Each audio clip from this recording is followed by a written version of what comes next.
Hello everyone, this is Stjepan and welcome back to Hanging Pawns. This game I'm about to show you was played between Vladimir Kramnik and Fabiano Caruana in the Tata Steel tournament played in Vaikanze in January 2018. It was an Exchange Caro-Kann and a line specifically which isn't played that often, a variation which could be useful to learn for Caro-Kann players and those who wish to find a way to beat the opening with something other than the Pano variation or the advanced, which are the most common after the exchange. Kramnik was white in the game and he opened with 1e4. We have c6 by Caruana, the Caro-Kann defense, d4, d5, e takes d5 and c takes d5, the Exchange Caro-Kann.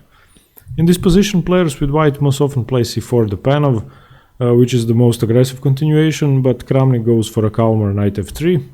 Caruana responds with knight f6. We have knight e5, immediately centralizing his knight on an aggressive square.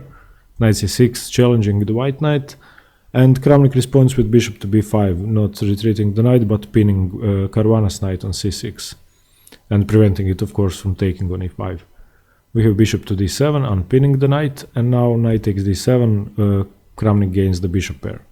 Queen takes d7 and c3, defending the d4 pawn.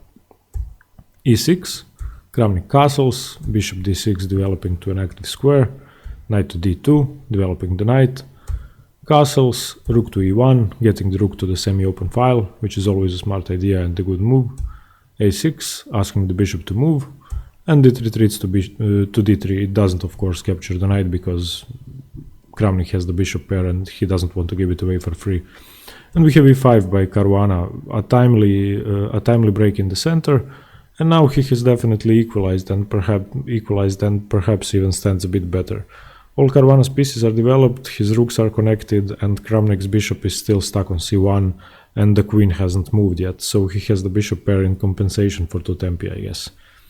Here Kramnik responds with d takes e5, we have knight takes e5, knight f3, challenging the strong e5 knight.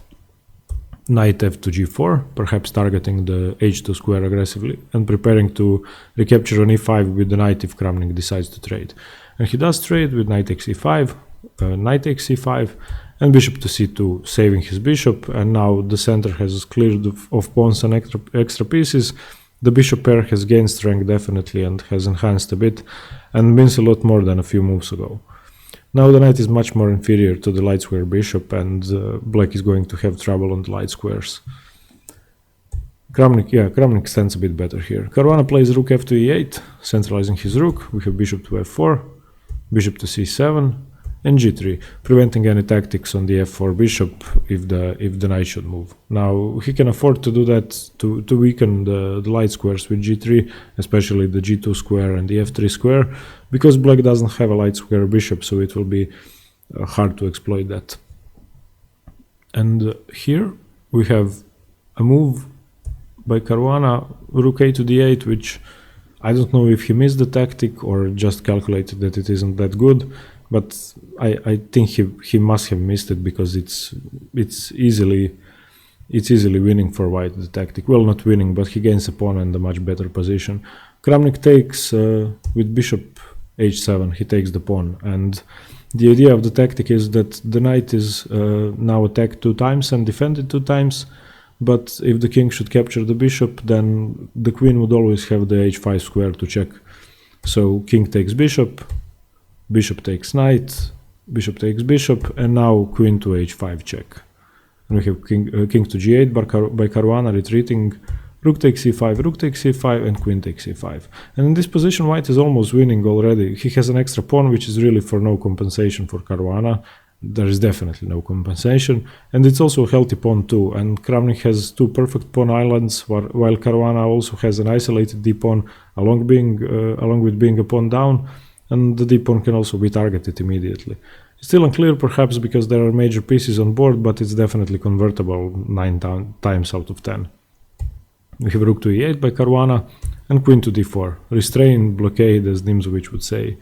Queen to b5, b3, defending the b2 pawn, rook to e2, getting the rook to the second rank, but it's not that clear if it's that good here because it doesn't have any clear targets. Okay, it's at the moment restraining the white rook from defending because white would lose a2, but that wouldn't be much of a problem anyway. h4 by Kramnik, b6, And now rook to d1, just letting go of the a2 pawn. Rook a2, and Kramnik in this position doesn't simply take the pawn on d5 to regain his pawn, which would result in an unclear rook ending a pawn up, which could often end in a draw and probably would. He plays much more dynamically with rook to e1. We have queen to c6, rook to e5, now threatening to capture the d5 pawn with the rook. Queen f6, and in this position maybe Kramnik could have gone for rook e8 check, and after king h2, queen takes f6, g takes f6, doubling black's pawns, but he decided not to go for that because he has better winning chances with the queen on the board. He plays queen to e3, centralizing his queen, and now threatening tactics such as rook to e8 check, and then after king h2, queen d3 check, which could be useful. We have rook a1 check by Caruana.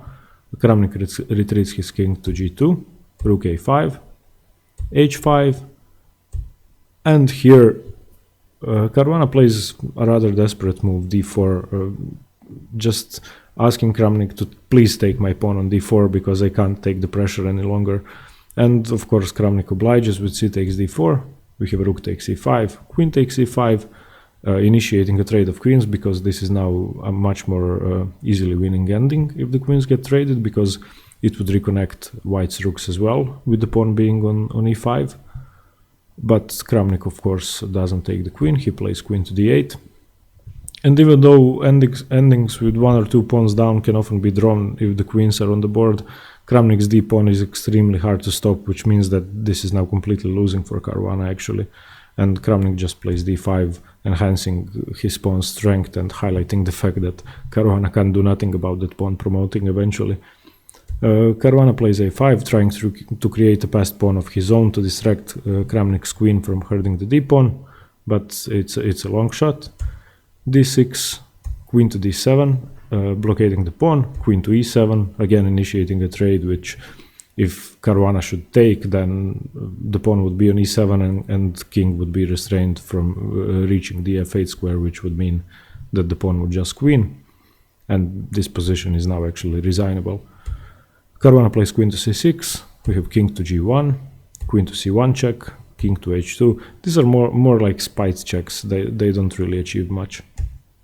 Queen to c5, threatening the f2 pawn, queen to e8 check, king to h7, queen to e4 check, but Kramnik's checks are not spite checks, they actually achieve something, they improve the position of the white queen and worsen the position of the black king. And here Caruana has to play g6 to stop the checks. We have h takes g6 by Kramnik and king g7. Queen d3, calculating perfectly that any checks after queen takes f2 check would run out soon, and that this ensures the promotion of the d-pawn. Queen takes f2, king h1, queen f6, d7, queen to d8, queen to c3 check, not playing queen to e8 immediately, but because he can get a much better position if he doesn't do it immediately.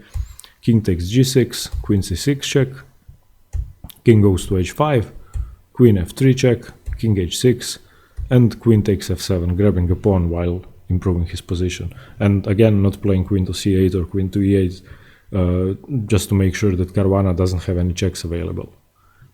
We have queen to h8, threatening a discovered check, king to g2, safety first, moving his king away from any discoveries, stopping any perpetuals, queen to a8 check, king to h2, queen h8, and queen e8. And now if Caruana should move his king and check the white king, Kramnik can just capture the queen and promote his d-pawn. And here Caruana gave up actually. Perhaps, I don't even know why he tortured himself for this long anyway, but he should have resigned earlier. I hope you like this rare Caro-Kann position achieved in this game between Kramnik and Caruana. It's a variation which isn't played as often as the main line, the advanced or the Panov, and it's one of many variations which could occur after a pawn exchange on d5. This game is a great lesson in learning multiple sidelines in your preferred opening, which could often surprise your opponents, and it's a good idea to do that. This approach to playing against the Caro-Kann is definitely something I'm going to study further, because I'm mainly a c6 player and I wouldn't want to face a variation I don't really know. Anyway, alright everyone, thanks for watching. For more chess analysis videos, please subscribe. Cheers, have a nice day, bye.